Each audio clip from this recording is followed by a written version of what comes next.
All right, what's up, everybody?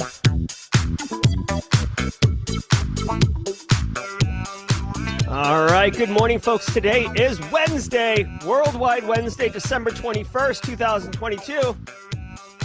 Hump Day.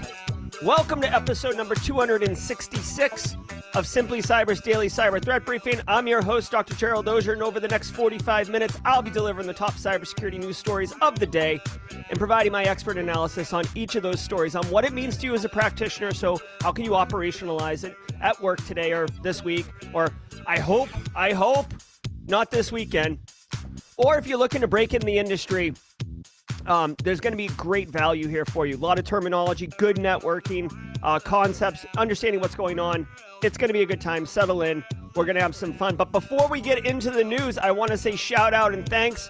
Much love to the sponsors, starting with our good friend, Barricade Cyber Solution, Eric Taylor and the gang over there. Barricade Cyber Solutions is dedicated to helping businesses from cyber attacks and recover from the damage done. Cyber attacks can cause massive issues for businesses and send dedicated, hardworking individuals into turmoil. But Barricade Cyber Solutions knows how to mitigate the damage done by cyber incidents. Believe that.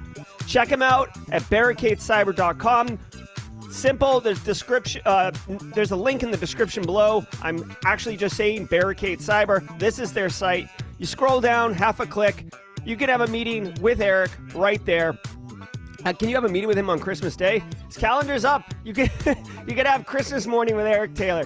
But seriously, folks, though, if you don't have a plan for dealing with ransomware, dealing with threat actors popping in your environment, consider calling Barricade Cyber for a no obligation conversation to see what's up and what's possible.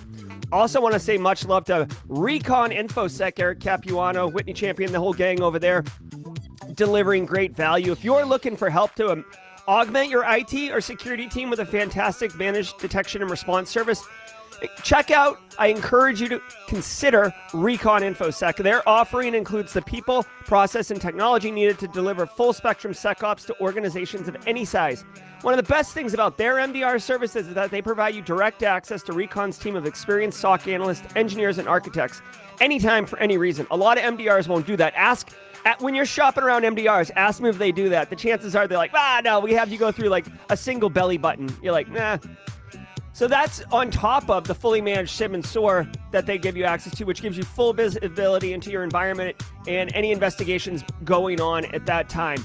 Basically, guys, like Recon InfoSec can give you as high a level of touch or as low a level of touch as you want, but at the end of the day, they are giving you real security operations value. Check out reconinfosec.com for more information. Links in the description below. This is their website right here. Great people over there, great value, great service. I want to remind you, if you hold a professional certification that requires CPEs, each episode of the Daily Cyber Threat Briefing is worth half a CPE. So that stacks, right? It's half today, which is like, oh, big deal, Jerry. What am I doing with half CPE? Well, after a week, you get 2.5. After a month, you get 10. After a quarter, you get 40 or 30. Anyways, long story short, just say what's up in chat to document that you're here. If you're watching on replay, hashtag team replay in the comments so we can document that you're here. That way you have a immutable record to be able to point to and say, I was there. See, part of this thing. All right, now, if you're on replay, you want to jump to the news, go for it. But what we like to do on Wednesdays, everybody, is Worldwide Wednesday. It's one of my favorite activities of the week. I tried to run through the intro so we'd have a little bit of extra time. We got 2 minutes, 14 seconds. Here's the map. Let me take a slug of coffee and then let's get ready to run this sucker. All right, y'all. Where are you at? Where are you at? George Strasburger. What's up, George? Thanks for the super chat. I see. Hold on. What? South Africa's online. I saw Canada, Saskatchewan, Boston's up in here. Thank you, United States. Long Island, Michigan's in the house. Czech Republic. Woo! Oh, where's Czech Republic? Hold on. Where the heck? Where's Czech? Czech. All right, well, I'm sorry, Czech Republic. I'll give you Hungary for today, but we'll all know it was. Oh, India's in the house. We all know it's Czech Republic. What's up? Serbia's in the house. Poland. Nailed it, Poland. I got you. Aussie. Oi, oi, oi. Thank you, Internal Stranger. Manitoba's in the house. Texas in the house. Canada. Ottawa. What's up, Philippines? The Philippines. You know we're there. Come on now. Ireland's in the house. Thank you, Ireland. New Jersey. Country all its own. Texas. Country all its own. No doubt, man. No worries. A bit more west next time. Oh, all right. Check. Austria. This map is unforgiving. Sorry, Czech Republic. UK in the house. I love it. Come on, guys. Where's our South America? Central America. We've got it almost, guys. Netherlands in the house. Singapore in the house.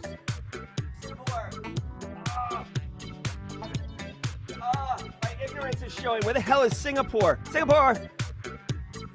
Not Japan, not Taiwan. All right, sorry, Singapore. We'll mark you as Taiwan today. Netherlands.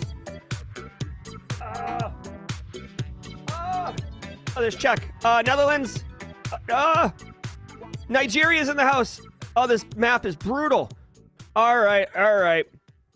Let me just pause and take Philippines. Let me just take stock for a second. I don't know where the hell Singapore is. First of all. Second of all, did we not get South America? It's tough. Where is Central and South America exactly? Did anyone chat? Did we get a Central and South America? Here, let me put some music on. You are needing to zoom in. Yeah, I know BSEC, but it's not as easy as that. Randok Gaming with the super chat. What? Did we just become best friends? Yep. So awesome. Thank you, Randok Gaming. It's down by Malaysia. Malaysia. Oh, there it is. Singapore, Indonesia. I'll find it later. You're gonna need a bigger map. Yeah. All right. Hold on. There is a zoom mode, but it's. Oh, there it is. Actually, okay. Look at that. That's not fair, though. Singapore is like a little dot. I would never have seen it. Okay. All right. And then our Czech Republic friends, we got them. Netherlands were here. I do want to represent Netherlands. Where are you, Netherlands? I'm in Europe. Oh, there it is. No. All right, guys. West Africa for the viewer who said it. Nigeria. All right. Well, we didn't get South America, y'all. Unfortunately, it was a bit of a bummer. Hold on. That was all right, guys. I'll quit screwing around here. We didn't get South America. This is a misstep right here. I don't know how to undo this. Yeah. All right. So we'll have some fun with the world map. The mods have some good ideas, guys. We'll get better. We'll get better at. Hey, Germany. Good to see you, Noose. We'll get better at Paul Terra Nova with the super gifted subs. Best friends? Yep. Thank you so much, Paul Terra Nova. If you are one of the recipients of the gifted sub, you got to click through at the top and accept the gift, but you will become a squad member, which means you get access to a ton of fun stuff, including all of the emotes, including the new Hacker Man keyboard emote. There we go with this guy. Very nice. All right, y'all, let's get into the news. I wanna keep refining and tinkering with Worldwide Wednesday. I really do love that activity that we do. But now it's time to work a little bit, so let's have a sip of coffee and get into the news, right? Here we go. From the CISO series, it's Cybersecurity Headlines. It's Wednesday, December 21st, 2022. McGraw-Hill exposed student grades and personal info. Misconfigured Amazon Web Services S3 buckets belonging to McGraw-Hill exposed more than 100,000 students' information. Roughly 22 terabytes of data was exposed and included names, email addresses, grades, and course materials for students at various U.S. and Canadian universities. The education publishing giant also exposed its own source code and digital keys. Researchers at VPN Mentor discovered the issue on June 12th and say the misconfigured buckets could have been accessed by anyone with a web browser as far back as 2015. Oh my McGraw-Hill God. removed the sensitive files from the public buckets on July 20th. All right, couple things here. One, I was going to play the "you are so dumb" sound effect, but I don't feel like that's fair. People can make mistakes. Now, the fact that this thing... You are so dumb. The fact that this thing was open since like 2014 or whatever they said, definitely years and years, that's kind of ridiculous, okay? Like, how do you not... I was going to give him a pass because it's, you know, the junior engineer who's having to work all over the holidays and accidentally misconfigures a bucket and exposes this stuff, right? That sucks. But things happen, okay? Accidents happen. For it to not be, for it to be accessible like this for years, that's a major problem because that to me indicates that McGraw-Hill wasn't doing any type of like ongoing validation of controls or scanning their external facing surface. Yo, if you are going to run an AWS with S3 buckets, take this as an operational to-do. If you're running AWS with S3 buckets, you absolutely should be checking if those buckets are properly configured. There are tools. You can go on GitHub. Offensive security people have these tools because they look for them because it's like basically low-hanging fruit. Right? You don't have to reach too high up on the tree to grab a leaky S3 bucket. The other thing that I will share with you, and you may not know, is that I worked in higher ed for several years, and it's gonna vex me. If you work in higher ed, let me know here. There is a law in the United States around protecting students' grade information. Like if you're a parent, you can't call a college and be like, tell me my kid's grades. It's a wicked specific rule. But there is a law against it because, you know, when we would do things, we'd have to make sure that that law was being was compliant. And I'm losing it right now. What law protects student grades? There's definitely a law. FERPA, the FERPA Act right here. So just be mindful that this FERPA Act, McGraw-Hill should expect some type of FERPA kind of slap on the wrist, financial or otherwise, whatever it is, it's illegal. So you can't do it. All right. Boo. Everybody check your S3 buckets. Okay. UK privacy regulator names and shames breached firms. The UK Information Commissioner's Office has taken the unusual step of publishing details of personal data breaches, complaints, and civil investigations on its website. The ICO published data from Q4 2021 onwards, including breached organizations' name and sector, breach details and relevant legislation, and outcomes. This may not come as a surprise since ICO fines tripled this year compared to the prior 12 months. However, experts are surprised at the lack of fanfare around the ICO's aggressive move and that the data seems to be buried in the ICO's website. Okay. It's kind of funny. Like I find it ironic, if you will, that of all the countries to do name and shaming, the UK. I know there's people in the UK here. When I say UK, I'm thinking of England. Like British people, at least the way they're portrayed in like Downton Abbey, which I don't watch. Seriously, they're usually like prim and proper and very, you know, and like name and shaming sounds like much more, dirty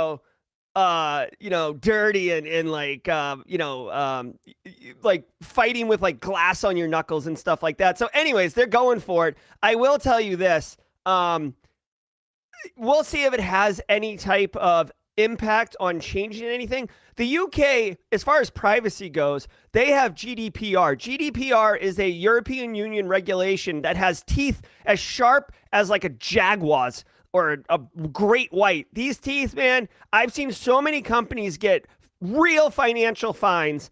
Like Meta gets them all the time, and it doesn't really impact their bottom line. But my point is, it's real money.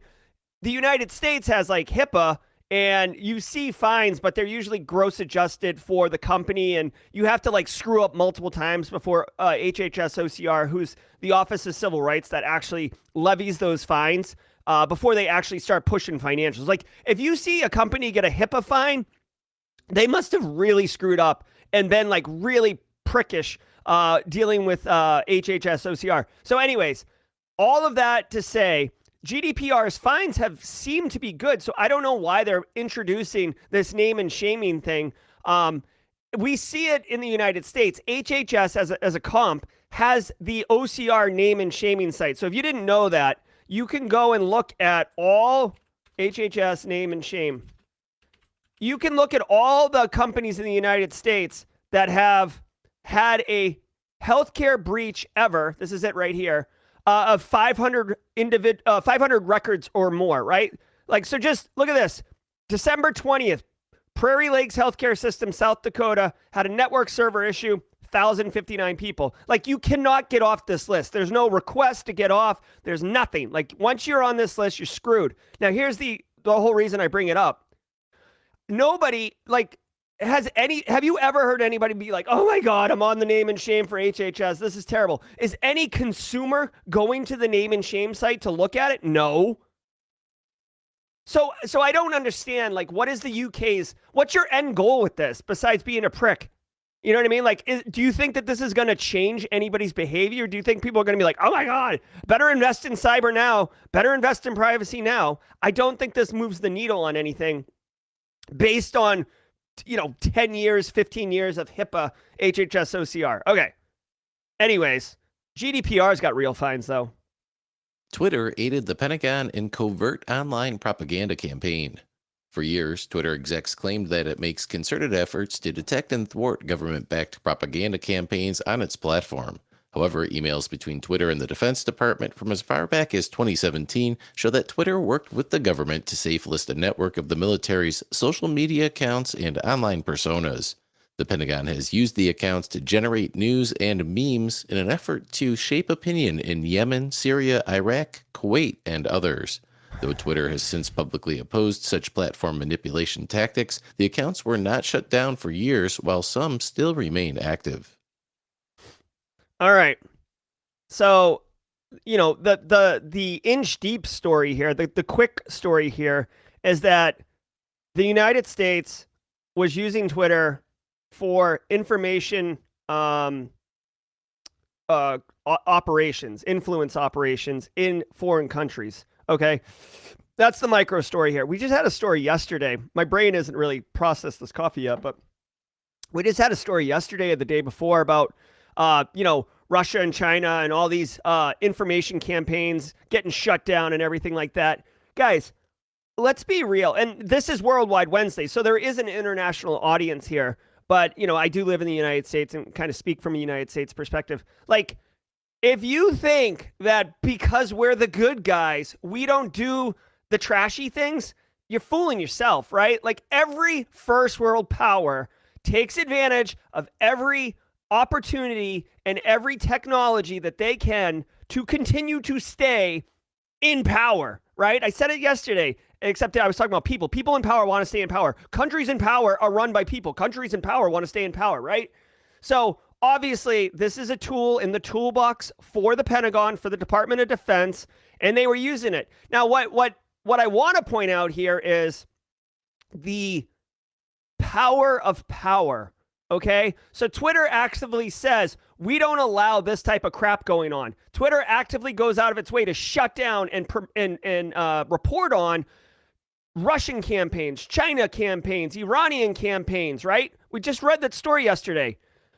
But at the same time, they're allowing this to happen. And why? It's not, in my opinion, now this is where, get off the boat and like start into speculation town. Like, it's because it's a US-based company. When the Department of Defense asks you for something like this, high-ranking, very powerful people get involved. I'm not saying it's a tit for tat, but if you are hooking up this group over here, I'm not saying you can ask for favors or whatever, but you'll probably get amicable situations when it's your turn to need something, right? Again, I'm not saying like Twitter wins government contracts and there's like back alley handshakes and crap like that. I'm just saying like it's like power players meeting in smoky bourbon lounges, making decisions and stuff like that. I know I'm getting a little bit into the tinfoil hat area, but my point is basically, if you think about Twitter as a business, would it benefit Twitter to allow Russia to do all this information campaigns? No, it would not. Would it benefit Twitter to be able to hook up the Department of Defense in the United States? Yeah, probably, right? There's definitely some value there. So I'm not surprised that this happens. Kimberly in chat, Kimberly Can Fix It, did mention, they have the emails. Like always, there's always a record, man, of the emails and being able to pull those. So, long story short, this should come as no surprise. There's probably multiple, this is probably not the only one that's going on in Twitter doing all this, okay? And you should kind of know that when you're using Twitter, like, okay, like everything's not vetted or validated. Ukraine's now. military intel system targeted by attacks. Over the weekend, Ukraine cyber officials warned that threat actors are using a compromised Ministry of Defense email account in attempts to compromise the military's situational awareness system known as Delta. Delta contains intelligence about Ukraine's enemies as well as information related to coordination of defensive forces. Attackers are leveraging phishing emails to persuade recipients to update Delta in order to use it securely. Malicious PDF and zip file attachments masquerade as the security, but launch malware designed to steal and exfiltrate files via FTP. Okay. And now, okay, so this is kind of cool, kind of interesting. I mean, when we say cyber war, right, or like a cyber capability in a military conflict, you can't always associate cyber weapons with kinetic weapons, right? It's not like bullets and missiles, tanks and then there's like cyber versions of that. Yes, we have tools that can wipe computer systems and do denial of service attacks, right? There's all that, but then there's also the kind of espionage piece of it, right? Which is, still cyber and still has a military capability. And in this case, Ukraine has this system called Delta that's very important to it. It's a critical application, it sounds like, because it allows integration with NATO intel, basically. So, information sharing and analysis, NATO data coming from NATO countries, I assume. I'm sure it's not country specific. It's probably more the technologies that the NATO countries are using. Coming in, Delta parses it in some way and hooks them up. Russia's trying to attack it. Makes sense, right? If you have a critical application that your country or your business runs on, if you can pop it and either so then what do you do with it, right? You got to remember, guys, there's confidentiality, integrity, and availability. There's 3 security objectives. Not to be a complete, day one guy here, but don't forget the fundamentals, y'all, okay? And if you're new here, CIA, confidentiality, integrity, availability, you'll hear it in your first day of cybersecurity, okay? But think about it. You pop into this Delta system, you're Russia, right? You could just wipe it out, right? So now their availability is compromised and they don't have any intel coming in. You could screw with the confidentiality. So don't tell them you're in there, but now Russia, presumably Russia, right? I don't think it says Russia, but who else would hit them? Doesn't tell them they're in there, but now Russia sees all the intel, so Russia knows like when their hands have been tipped, or Russia knows where, like, what they don't know about, right? So say Russia's doing something over here and something over here, and all the intel says only about over here. Well, then Russia might double down on over here because the intel isn't informing them. And then finally, the integrity, which a lot of people kind of sleep on, but don't sleep on integrity, y'all. That's a big one. What if Russia is manipulating the data in Delta? So Ukraine's making huge decisions based on the information that they have. And if the information's compromised, right? So there's something over here, there's something over here, and Russia plants and says there's something up in here, right? So they put a ton of resources up in here, and there's really nothing there, right? This happens all the time. There's a lot of famous examples, not technology-wise, but from a military kind of integrity wise in World War II. Google, I forget what the name is. Someone in chat might remember, but there is there's a famous story about like storming the beaches in Normandy. Like 100 miles up the beach, there was like a ton of inflatable tanks that that the Allied forces put on the beach. It looked like there was a massive land force right there, but in reality, they were just inflatable tanks. So the integrity, based on what you're looking at, you're like, oh crap, there's a huge force up here, but in reality, it was crap. So, anyways, I don't know what Russia's, assuming it's Russia that did this, what their objective was, one of these three or all three, I don't know. But it's not good, right? When you have a critical app, you need to protect it. Sounds like they're trying to go through phishing, so obviously they should be educating their end users, just like all of us should be regularly educating our end users about threats and making it relatable to them. Okay, all right, let's keep rolling. We got the mid-roll here.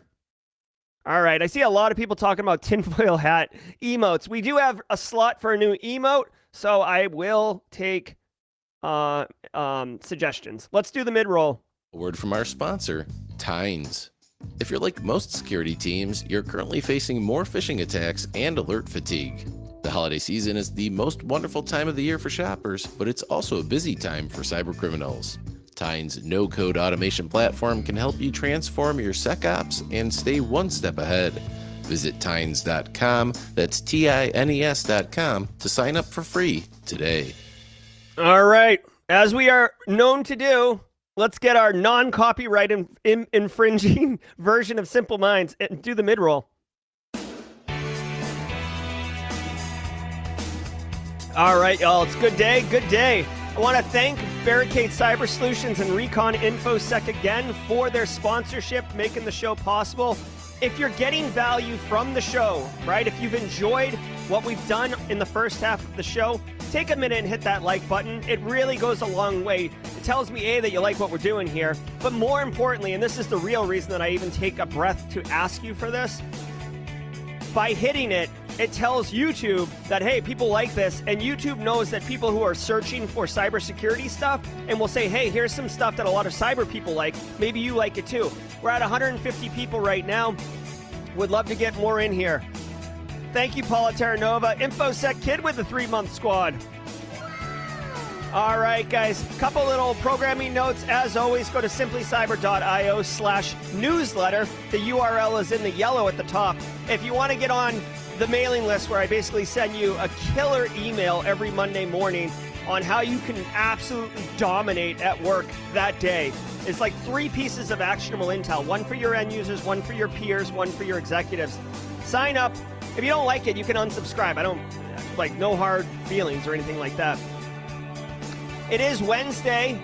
This is not a sponsorship, or I'm not affiliated in any way with Red Siege, but I really do like the people over there. I think they do a great job. Every Wednesday at 1:30 p.m. Eastern Time, they host this thing called Wednesday Offensive. There's no slides. There's no recording. You can be anonymous. You can have your camera and your mic off. It's just a huge Zoom call. And they have industry experts sharing information. It's really, really cool networking.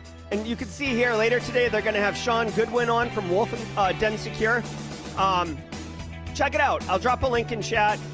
I think it's awesome. I go whenever I can. Jeremy Williams with the super chat. Did we just become best friends? Yep. Thank you so much, Jeremy William. Randock Gaming with the super chat hype. What? Did we just become best friends? Yep. Hype it up. Hype it up. Here we go.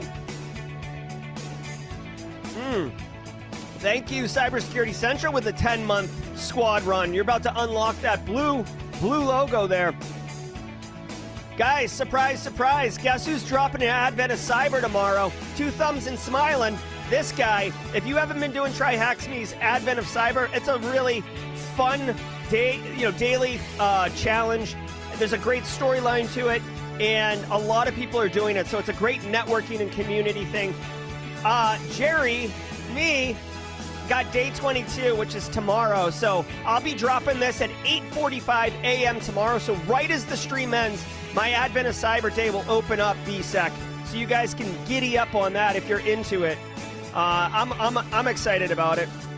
And finally, later today at 11:30 a.m., if you're around and you are looking for a good time, I'll be live streaming ThreatGen's Red vs. Blue, where I will be hacking into Santa's workshop, okay? Special map just for today.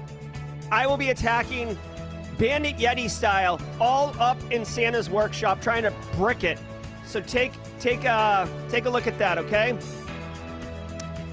Thank you, Anna Lynn. Thanks, Adam Novak. I know. All right, let's do our la-la-la-las and get back to the news. La-la-la-la. La, la, la, la.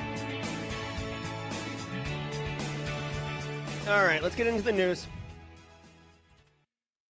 Tech giants lose faith in Internet Gatekeeper. Microsoft, Mozilla, and now Google are dropping support for TrustCore Systems, a root certificate authority based in Panama. Major web browsers and operating systems use a list of trusted certificate authorities to validate TLS certs on websites and then establish secure connections. TrustCore Systems recently came under fire for its alleged ties to an organization that distributed a spyware SDK to U.S. intelligence agencies. That, in addition to TrustCore's lackluster responses to security researchers, has caused a collapse in trust, even though no specific wrongdoing has been proven. Chrome version 111 will no longer trust certificates issued by TrustCore, with Android expected to follow suit in the near future. All right. So this is interesting. I'm sorry, this is a little complicated, so I'm reading about it.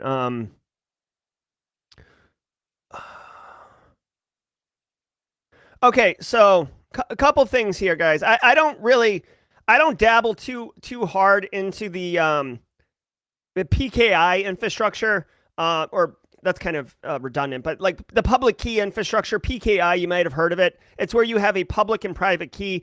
All websites that have HTTPS, the S is for security, and the way that it's secure, the way that the network connection is secure is through TLS, which is, I know this is a lot of acronyms and crap, but basically it's a certificate that is issued that there is assurance of the source of the certificate, that is, trusted, and that you can use it to secure. Because if you've ever gotten the pop-up that says like this certificate's expired or it's bullcrap, it's because anyone can issue a cert, right? I could issue a cert today. Like, where's the Oprah emotes? Like, hold on, where's my Oprah emotes? Like, you get a cert, you get a cert, you get a cert, right? Anyone can do it, but if the source of the cert isn't trusted, you can't. There's no integrity to it. Yeah, you're you're encrypting the connection, but it doesn't matter because the source isn't trusted, which means that if I am the malicious source and I create the certificate and it's bullcrap and I put it on there, I have the keys to decrypt your traffic, right? And that's why trusted certs are important, and that's why there's these trusted authorities. I guess what happened here is that there was a root certificate for Android, right? Root meaning like the top of the chain, right? Which is trusted. And, whoever issued it was doing some naughty stuff, issuing things, doing something with U.S. agencies. And Android, it sounds like they revoked it or they didn't accept it. And it was going to cause a cascading effect. All right. I don't really get into all this. What I will say is one of the cool things with PKI, and it's double-edged, right? It's very cool, but it's incredibly challenging to manage, is that you can revoke a certificate can expire, you can issue new certificates, you can replace certificates, because the idea is if the private key gets compromised, you want to be able to revoke the public key so no one is continuing to use it and issue a new public-private key, right? That's the dream of PKI. It's that it's resilient and scalable and all these other things. Well, it's not a good situation if you have the Android operating system, which has multiple levels, right? These are operating system versions right here. A lot of systems, like if you have some shoot off of Android OS, like say Google Pixel, right, has Android OS, but that's a Google product. So they're probably running Android 10, like the newest version. But if you have some kind of knockoff, let's say Jerry Computing, like you buy a tablet off of Amazon for like $30 and it's some brand you've never heard of. They might be running like Marshmallow Android OS, and they can't update it because of all the dependencies they've baked into it. So backwards compatibility becomes really, really tough in some situations. It sounds like Let's Encrypt, who was involved in the issuing of the certificates, was able to get in front of this, but it could have been really bad when they revoke or the cert expires and then they're pushing out a new one. Certain systems wouldn't get it, which could cause problems in trust and integrity. I do think I don't know. Here's where like my ignorance kind of crops up. Like, I don't know if it would be unable to use applications in the technology, or if you would just get, hey, there's a warning that the certificate is jacked up, which then threat actors could take advantage of, because then you're conditioning your users or your individuals to like recognize, like to get comfortable and get normal about, oh, this thing's always popping up an error, I just go, and then threat actors can start sending them crap and they'll click right through it because you're normalizing clicking through things. So anyways, again, there's a lot in our industry. I'll tell you this, just now, like cryptography is definitely a weak area for me in the space. So, this is what I know. Russian hackers accessed JFK Airport taxi software. 2 Queensmen, Daniel Abayev and Peter Lehman, have been arrested and are facing up to 10 years in prison on charges that they conspired with Russian hackers to tamper with JFK Airport's taxi queuing software. The pair used malware and other methods to enable taxi drivers to pay a $10 bribe in exchange for moving ahead in the taxi queue, which is monitored by New York's Port Authority. Drivers could also have their fees waived if they referred others to the scheme. Starting back in September 2019, as many as 1,000 fraudulently expedited trips were orchestrated daily, with $100,000 in proceeds wired to Russian co-conspirators. All right. This is interesting. I did not know. Okay, so like this is a really fringe thing, but it just goes to show you that threat actors are clever and they come up with really interesting things. These guys could go to jail for up to 10 years for this. Holy crap. They're just hacking taxi queues, but it's part of the Port Authority, so I guess you can't do that. I don't understand. Like, I don't know enough about how JFK's airport taxi queuing system works, but apparently, I'm being ignorant. I thought you just walk up and there's like, a taxi, you get into it. Having to wait, so I'm assuming that taxi drivers wait hours in line to get one fare. That seems ridiculous, right? Like, how much does a taxi driver make off a fare? Like, probably not the equivalent of hours of time, right? So, whatever. And then it's pretty cheap, dude. $10 to cut the line. And it's free if they tell a friend. So there's like this affiliate marketing campaign. Here's my thing. Like, this isn't sustainable. This scam, this crime doesn't seem scalable, because if all of the people in the taxi line are cutting, then no one's cutting, right? So you can only get so many people before you start having diminishing returns for your customers who are paying. And then $10, dude? Really? If I could, like, I'm not saying I'm going to be involved with crime, but if my day-to-day job had a workflow element where I had to wait hours in line, dude, $10 is a no-brainer to cut that line. Are you kidding me? I would have charged more, honestly, especially for basically facing up to 10 years in prison for the crime. You bet your butt, dude, way more than $10. So I don't think it's definitely not scalable. And again, I don't understand, like, do Uber drivers have to wait in the taxi queuing software? Are Uber drivers even allowed at JFK Airport? Because, like, I don't get it. I don't get it. And frankly, I don't even understand how taxis are still surviving with Uber and Lyft and all the other ones kind of running around. But taxi does, New York City does have like the medallion thing, and I think that they're pretty strict about that stuff. So anyways, cool attack. All I would say is keep your mind open. Like, if there's any software, any system, it can be, compromised, right? New attack vector discovered in Amazon Web Services. Researchers from Mitiga have uncovered a new security threat to Amazon Web Services' Elastic IP transfer feature in virtual private cloud. The new feature, announced back in October, enables much easier transfer of Elastic IP addresses from one AWS account to another. The researchers point out that threat actors would need to compromise at least two APIs to exploit Elastic IP transfer. They indicate that organizations can mitigate the threat by utilizing AWS service control policies, implementing API automated detection and response options, using Bring Your Own IP, as well as reverse DNS protections. Okay. Okay. So I don't know what this Elastic IP transfer thing is. My assumption here is that you can have a fixed IP address, and that, like, so you don't want a dynamically created IP address, right? You want something fixed. So if you need to move infrastructure, if you need, your infrastructure is having a problem and you need to bring up DR or business continuity infrastructure, but you want to transfer that IP over because, out in the world, right? Like, think about Google's DNS, right? 8.8.8.8. That IP address, lots of people have that thing hard coded into their DNS resolvers.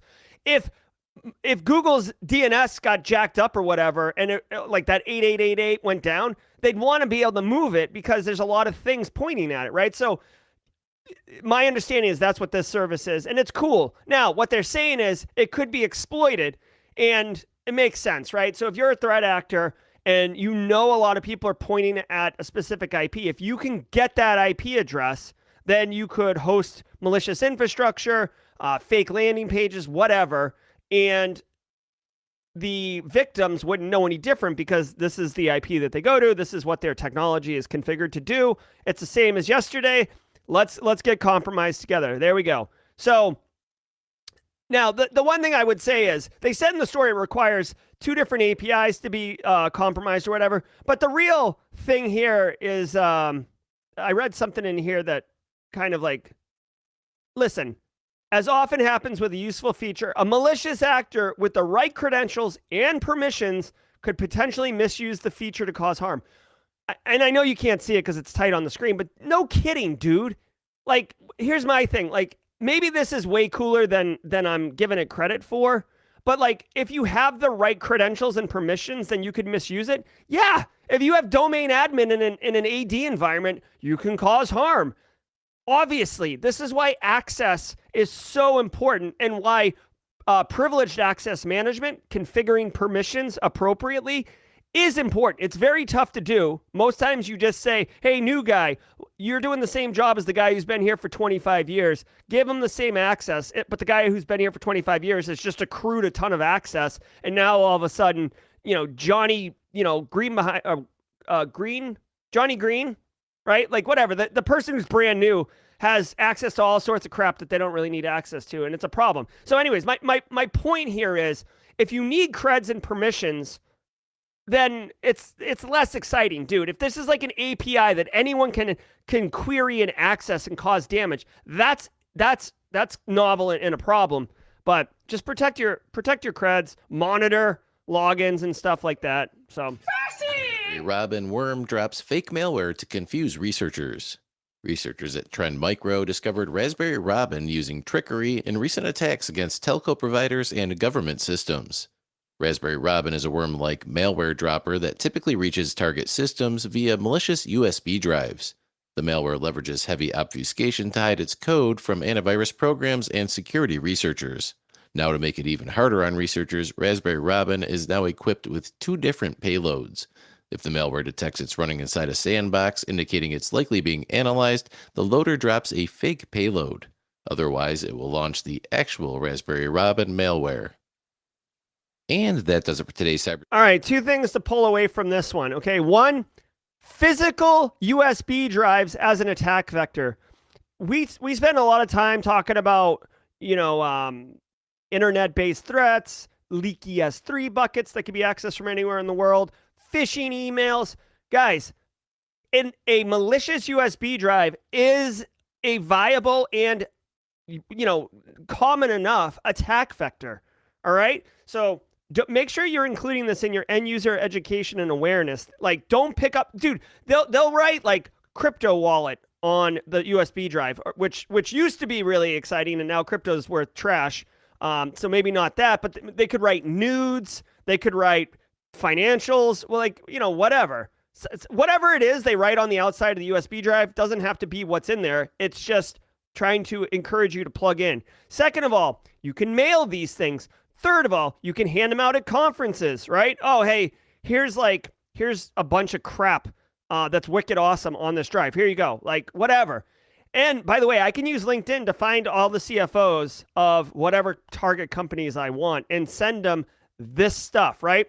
Put in a nice golf shirt and a USB drive. Go for it. All right. So USB drives are a legit attack vector. That's all I wanted to say about that. Now, the second thing I want to share with y'all is that this Raspberry Robin, obviously threat actors are being pissy because it's called anti-analysis. When security researchers get a piece of malware, they get on malware, they'll drop it in a sandbox to detonate it, dynamically analyze it.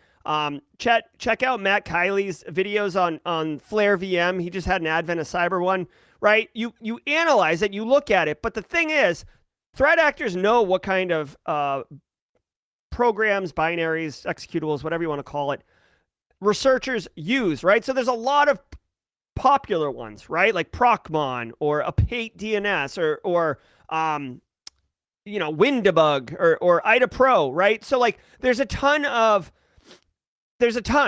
right? So they look to see, hey, are any of these binaries running in memory?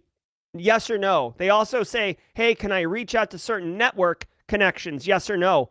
And if the answer is yes, these binaries are running, or no, I can't reach out, then the thing knows it's being analyzed. It's like in the movie Independence Day when the alien is in like the study room and it's like flipping out and it like slams data from the next generation against the glass. Like the malware knows it's being analyzed and it flips out, and they're being pissy because they detonate bulk malware on the device. So researchers are like, oh, I know what it's doing. It's doing this, this, and this. And in reality, it's just a red herring bullcrap that the threat actors are wanting the researchers to think, right?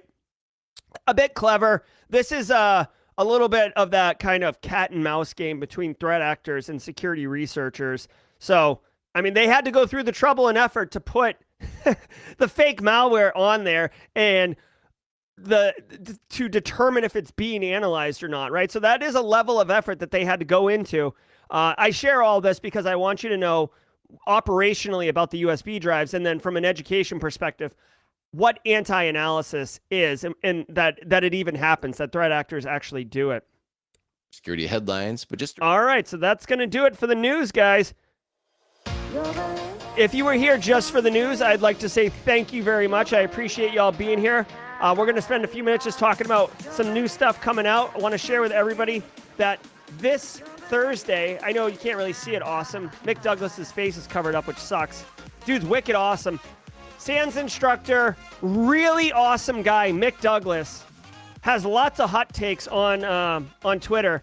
He's coming in tomorrow. He was originally Simply Cyber's very ever first guest, right? Also, hey, really quick before you go, guys, it's December 21st. I just remembered. Today is literally the 3-year anniversary of my first video on Simply Cyber. Today is the 3-year anniversary of Simply Cyber. Very cool, very cool. So Mick was my first guest ever, and I love this guy. He's got really great talks. He's a really great personality. Thursday, 4:30 p.m., you guys are going to have a jam of a video session. It's going to be wicked cool. And really, the whole reason I asked him to talk, he tweeted out, people stop thinking MITRE ATT&CK as a silver bullet. It's a great start, but it's not comprehensive or exhaustive of all threat actor techniques. And I was like, holy crap. I've been walking around talking about how MITRE ATT&CK is the comprehensive taxonomy. I'm a fool. Mick, I need to know, what are you talking about? Because I am, I'm telling people this. So he's like, oh yeah, let's do it. So it'll be like a fireside chat. We'll go wherever you guys want. Randock Gaming with the super chat. What? Did we just become best friends? Yep. Thank you so much, y'all. Yeah, so come check out that. We'll have a good time on Thursday. We'll have a good time later today. I want to thank all of you who have been here for 1 month, 1 year, or all 3 years. I didn't prepare a kind of 3-year anniversary retrospective. I literally looked the other day to see when it was because I knew it was in December, and it just dawned on me when I looked at the date here.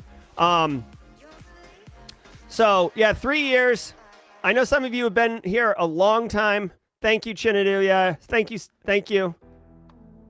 Check out the main chat and Discord. I made a tinfoil emote. Oh, cool. Yeah. All right.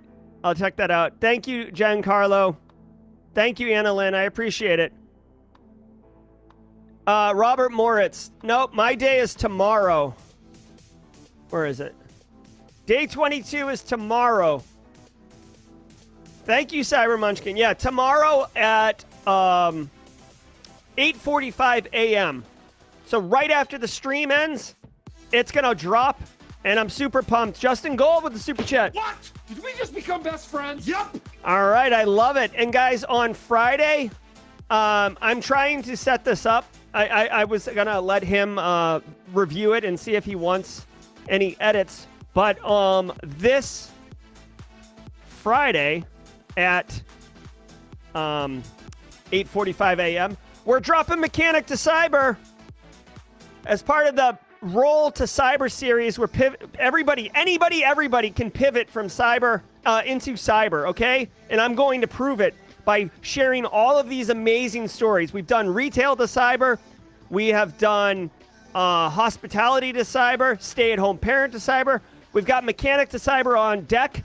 Also pharmacy to cyber, marketing to cyber. Those videos are done and scheduled.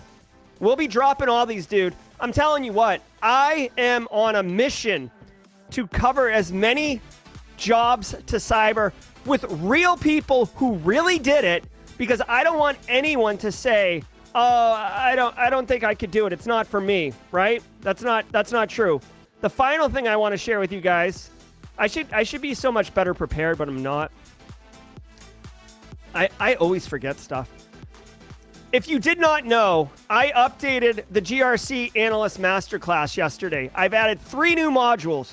One is a long risk management framework, complete deep dive. Now, it's a live stream I did a couple weeks back, but multiple people asked me to post it on the course, so I did, right? So that is a long form. I go through the entire NIST risk management framework. I really should have broke it up into 6 different videos, one for each stage, but ain't nobody got time for that. I'm very, very busy, and I didn't have time to do that. So there's that. And then I have been promising an update to the audit lab and to the risk lab. And I even said it in the videos, guys. I will get this updated. I will do it.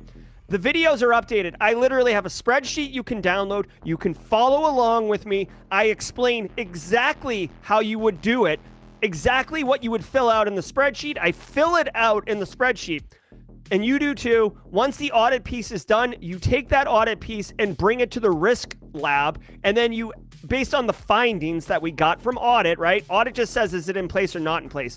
For the things not in place, how bad is it that they're not in place? That's the risk part of it. And we go through and I explain my methodology and how I do risk assessment so you can adopt it too, because it is as objective as we try to make it. Risk assessment is a subjective technique, and you need to be able to defend your position when you say something is a real risk. And I show you how to do that as objectively as possible and how to be able to defend yourself and all that stuff. So new content. I've seen a couple people, my boy Pete McKinnon, dropping on LinkedIn that he went through the content already and found value in it. So y'all do take a moment and Jay Will, is there any way you can add closed captioning to the course? So Jay Will, every video, every lecture in the course except the 3 I just added has transcription in the course. It's not in the video, it's right below the video, all transcribed. So hopefully that helps you there. Yeah, Pete, come back. I've been haranguing Pete to get back over here. Haircut Fish. Tomorrow's What's Your Meme What's Your Meme Thursday. We got a wonderful banger of a meme from Haircut Fish. Yeah, DJ BSEC, I love it. You guys are gonna love. You guys are gonna love the advent of cyber. I had a lot of fun with it. Yeah, Cyber Munchkin.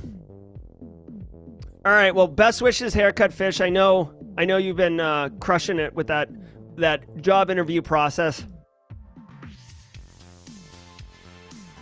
All right, guys. I think that's going to do it. I want to thank all of you for being here for the 3-year anniversary that was not promoted. I love Simply Cyber. I'm internally grateful for the community. Appreciate all the super chats, guys. Way to go, Paula Terranova, getting aces in the first semester of school. Love it, love it, love it. Knocking out that master's in cyber. All right, hold on. Let me check out this emote really quickly. We've got mention of emote. Are you serious? All right, look at this emote, y'all. This could be the new emote if you guys want. If you guys want, this could be the new emote. You holler at me. Dan Reardon and Haircut Fish, bring in the love. Let me know. Oh my God, this is too funny, bruh. All right, let us know in chat if you want it. All right, I think we've got it. I'll put this on. All right, people are loving it. Haircut Fish, thanks for reminding me to get in there. I don't know if that's a Hershey kiss or a tinfoil hat, but I'm clearly I have enough conspiracies to warrant an emote. So,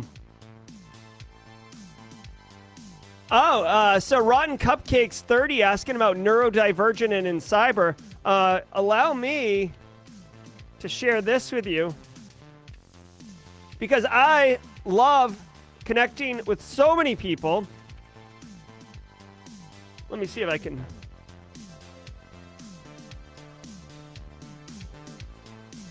Give me 1 second. Give me 1 second. I do wanna do this really quickly. I just have to do it off screen for a second.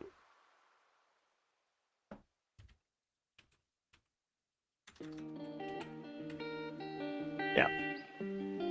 So was it Rotten Tomato? I'm sorry. I'll put this link in chat. I did a full.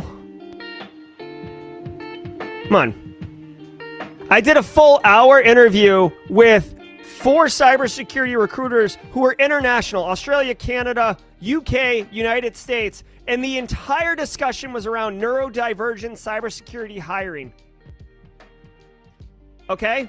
And we had Nate O'Reilly, who is a outspoken, he is neurodivergent, but he's also an outspoken champion of neurodivergent individuals and inclusivity for them. So I'll drop this link in chat, but I hope that this is helpful. I hope this is, I hope this is what can help you, okay? All right.